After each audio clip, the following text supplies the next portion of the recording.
Değerli izleyicilerimiz, Almanya'da alarm durumu söz konusu.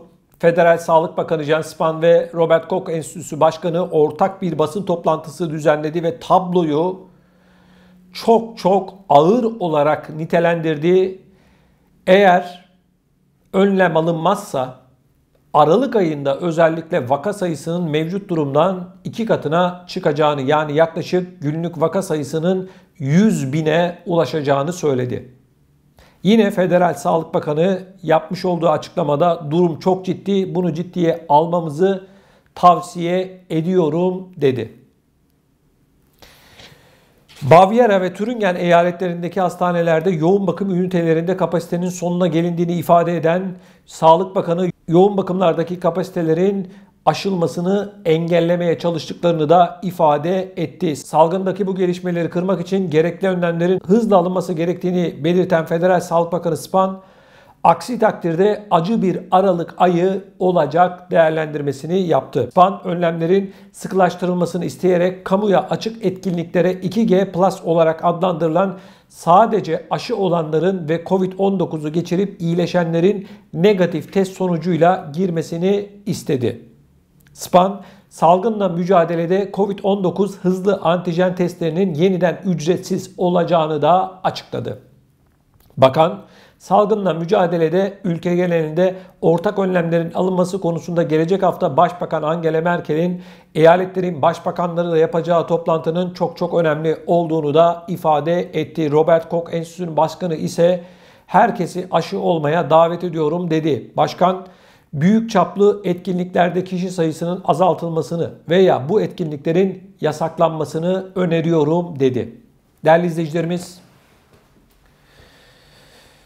bu açıklamayı yapan Federal Sağlık Bakanı bundan birkaç ay önce bu testlerin, korona testlerinin paralı olması gerektiğini söyleyen insan.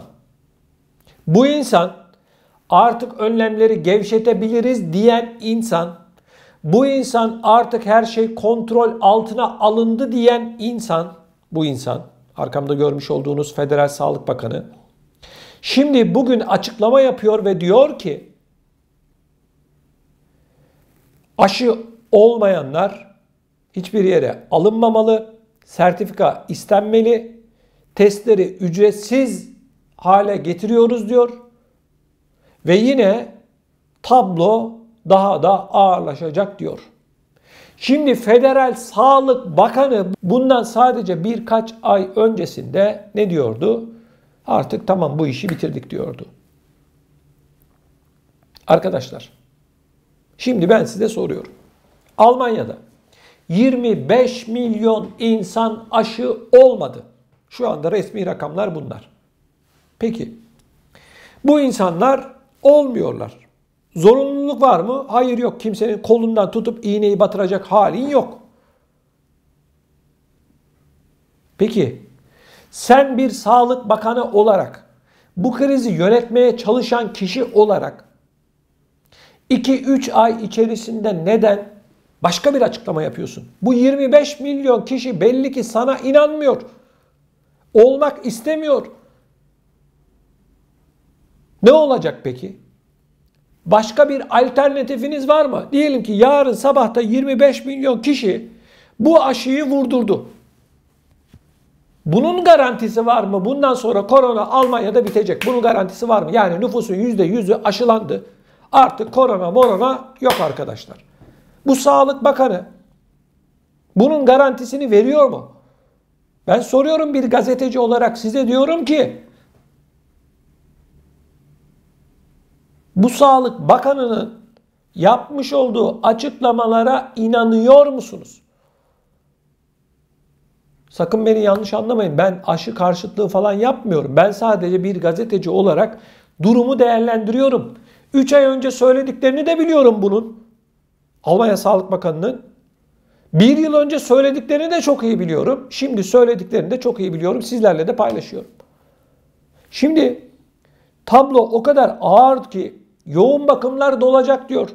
Doktorlar yetersiz kalacak diyor. Hemşireler yetersiz kalacak diyor.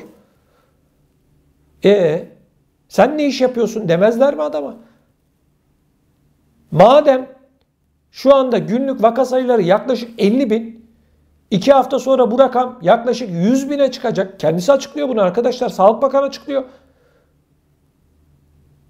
O zaman bulmuş olduğunuz bu sıvılarla ilgili nasıl bir değerlendirme yapıyorsunuz? 25 milyon insanın hadi 5 milyonunu daha ikna ettiniz. Geriye kaldı 20 milyon. Bu 20 milyonu da günah keçisi ilan edecekler. Zaten ettiler. Diyecekler ki baş sorumlu bunlar diyecekler. Olmuyor. Adam olmuyor. Senin B planın ne? C planın ne? Sürekli ekranlara çıkıp evet arkadaşlar bu sıvıları vurdurmak zorundayız. Yoksa vaka sayıları patlıyor. Başka bir açıklama yapıyorsan yap kardeşim. Millet bıktı artık sizden. Bıktı.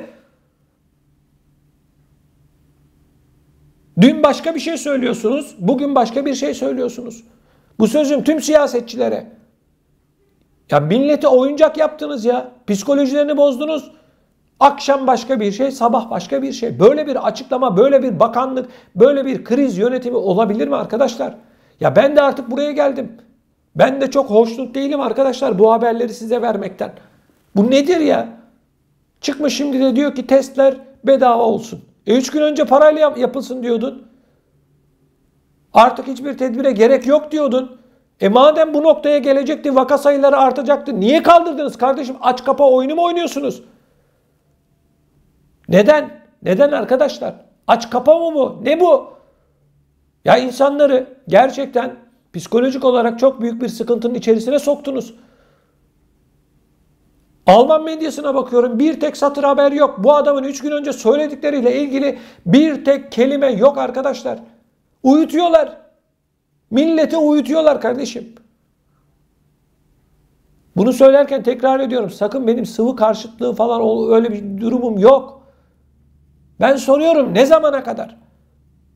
Doktorunuza danışın, hekimlerinize danışın. O yönde kararlar alın. Ben bilim insanı değilim. Ben gazeteciyim. Durumu tahlil ediyorum. Haberleri yorumluyorum sizler için. Ama arkadaşlar bizim de bir sabrımız var. Nedir bu rezillik ya? Günlük vaka sayısı 50 binlere geldi. Hadi buyurun çıkın içerisinden çıkabiliyorsanız. Yarın 100 bin olacak. Arkadaşlar sıvılar bitti mi? Yok. Arkadaşlar testler bitti mi? Yok. Yine aynı. Her şey başa döndü arkadaşlar. Bu neydi kardeşim? Bugüne kadar bu almış olduğunuz bu önlemler ne içindi o zaman? İnsanları ikna edemiyorsunuz çünkü size inanmıyorlar. Çünkü krizi doğru düzgün bir şekilde yönetemediniz. Merkel sınıfta kaldı. Vatandaş ekonomik olarak büyük bir sıkıntının içerisine girdi bu koronavirüs döneminde. Her şeyin fiyatı 2-3 kat arttı. Sosyal yardımlar yerinde sayıyor, emekli maaşı yerinde sayıyor, çalışanların maaşı yerinde sayıyor ama hayat pahalı bir şekilde devam ediyor. Zamlar gelmeye devam ediyor.